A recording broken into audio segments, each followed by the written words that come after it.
My name is Tyrelle Broadwater Jr., and this is my journey to becoming the next mortician. What?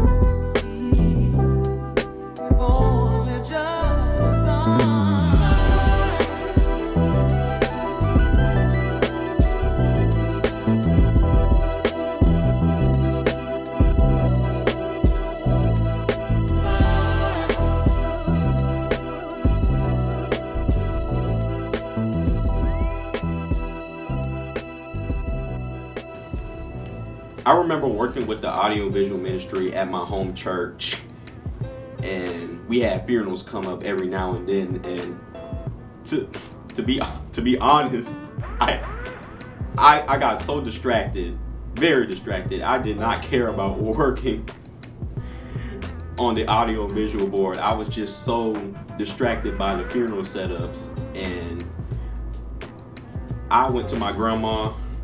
I proposed to my grandma the idea that I was interested in funeral services.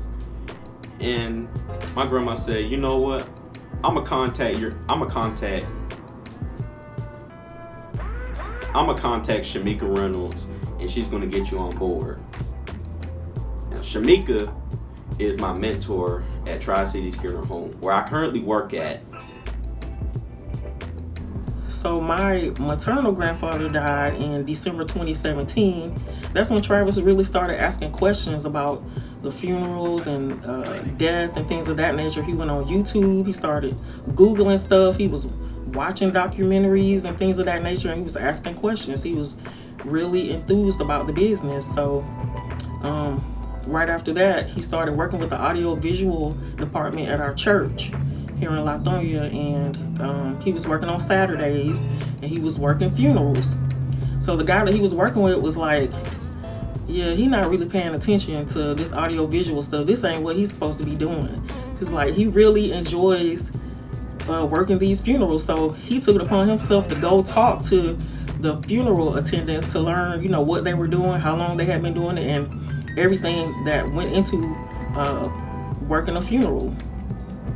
So then he asked my mom, I think Tri-Cities was there one time at the church having a funeral, and he got word that my mom knew the owners of Tri-Cities. So he's like, Grandma, can you talk to them for me? I want to work with them. And that's what she did. And from there on, he was 12 years old. He started working with Tri-Cities Funeral Home. When I think of Travis, amazing. That's all I can say. He is a young man of many gifts that I never thought that he would be able to accomplish at such a young age. When I first met Travis, it was at Union Missionary Baptist Church. He was in the balcony, actually, I think in the audio department. And a young lady came out and said, Shameka, somebody wants to speak to you. I said, okay. And I'm thinking it was a family or someone like that, but it was a little short boy. I think he was maybe 12 years of age that came out of the church, and he ran to me. He said, I just wanted to meet you. My name is Sacha Greene, and I just want to work for you. And I said, no, you're too young to work for me. But at that moment, it was something about him that was just different. So I gave him a chance at a very young age, and here we are making a video about him, about his way of servicing this present age. I'm so grateful that he is a part of Tri-Cities Funeral Home. He has so many talents. It's more than just serving, but he has a heart. He has a heart for funeral service that I've never seen before. So I am grateful today that I'm able to speak on this young man, Mr. Sacha Greene. It's so much that God is about to do in his life. I'm excited, and I hope and pray that whatever he desires, the desires of his heart, it will be done. It will be done. And I'm grateful for this moment. I'm grateful for this day. I remember meeting my mentor, Shameka Reynolds. I was very little. I was 12 years old or something like that. And to be honest, when I was getting ready to meet her, I was like, what if she's mean? What if she's just rude or something like that? Like, I don't know. I just thought all funeral directors were mean and passive aggressive. So I thought it wouldn't hurt to introduce myself. So I walked up to her and I introduced myself. I said, hi, my name is Travis. And she gave me a big hug. I'm like, oh my gosh, she's nice. She's sweet. And I just love her so much. Oh my goodness. She proved me wrong. She definitely proved me wrong that not all funeral directors are mean. And that is where my journey started in funeral service.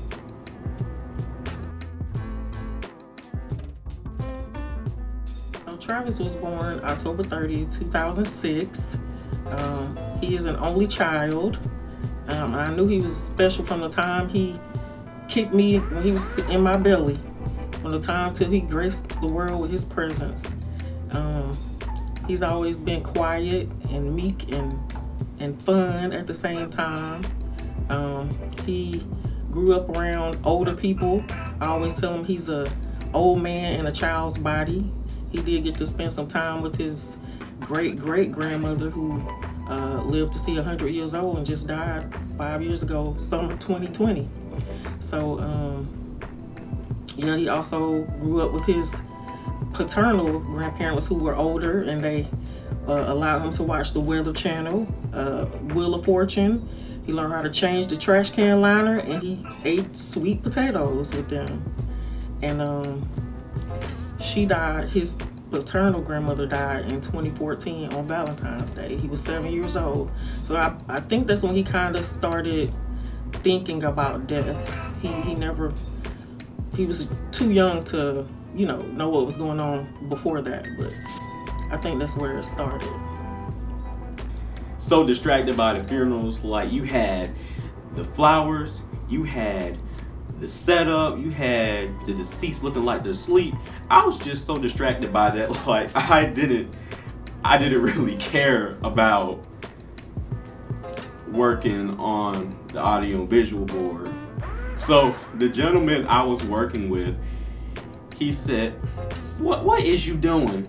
You need to be working. You need to be working on this. You need to be working on this. So he didn't tell my mom, and he said, your son doesn't need to be working with us. He needs to be at somebody's funeral home. My first day at Tri-City's funeral home was on June 1st, 2019. At the age of 12, I walked through these double wooden doors, and to be honest, I was very nervous. I don't know what I was expecting, but I walked in and I met the staff. Everybody was friendly, and like I said before, I thought every funeral director was mean, but you got some nice ones out there, of course. I also met the owner of this great establishment. His name is Reynolds. We call him Uncle Rick, Slick Rick, but I personally know him as Uncle Rick because he acts just like an uncle, and he's one of the greatest people that you will ever meet in this industry. I remember when I walked outside, I saw my coworkers loading the casket up in the hearse, and I saw the entire fleet that's including the hearse and the limos. And then I was like, limos? Like, we bougie or something like that. We taking our families out in royalty over here. So I was like, okay, this is a nice little selection of cars, and everything's black. And I looked at the hearse. I don't know why I was excited to see the hearse. I was like, oh my gosh, I'm actually looking at a hearse. I'm up close looking at this hearse, and I'm working with this funeral home. And to be honest with you, I have no regrets working here. None whatsoever. One day I remember after services, we normally have like family time with the staff. After services, we will go and eat together, just have fun. And the first time that Travis came with us, he sat down and very mannerable. And it was funny because when we were ordering, you know, everyone orders their meal, what have you. Travis actually ordered the most expensive meal on the menu. So I was like, okay, what does he know about this and that? And one thing I can say is, I don't know where the food goes. I don't know where the weight goes, but Travis can eat. He can really, really eat. So that was so funny to see a young man at a young age, very little, that knows about filet mignon and everything else. So that was a funny moment when I first realized how much he can eat. And since then, we still go eat. He's still the main person getting everything off the menu.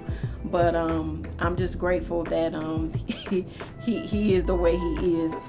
Man, I can remember when I first came to Tri-Cities, and I was like, who's this young, clean, sharp dude? I'm like, who's this little boy?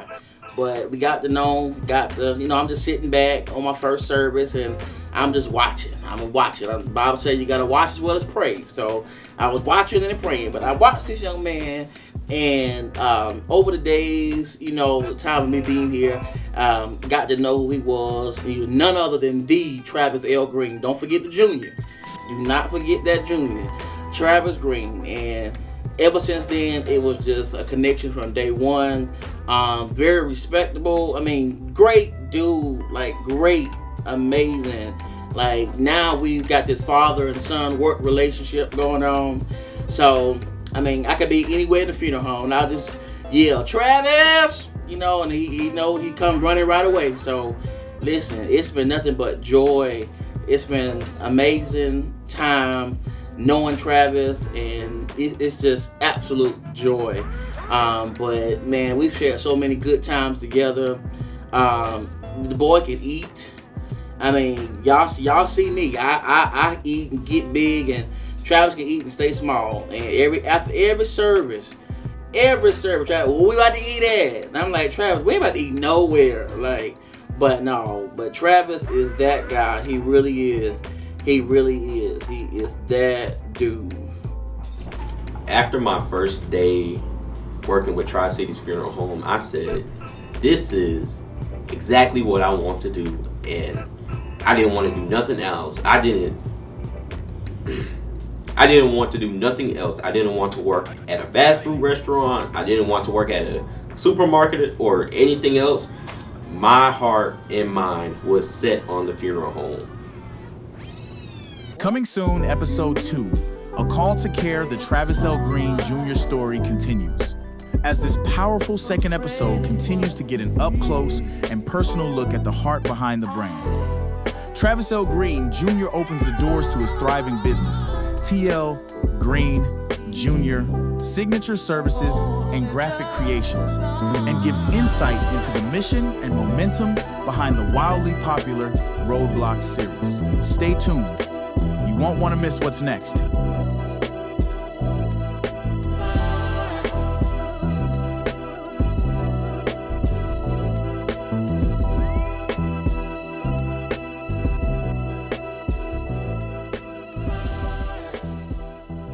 The first time at Tri-Cities, and action. What in the world? What's happened? What's happened? Can somebody know what happened? What happened just now? My mom looked up in the car. Mama, what's going on now? I looked when you didn't say anything. We gotta put fix action and you didn't say a word. I didn't say a word. But no, what- We're gonna do it All right, again. let's cut. Let's cut. That's a blooper reel. Blooper, y'all. That was a blooper. All right.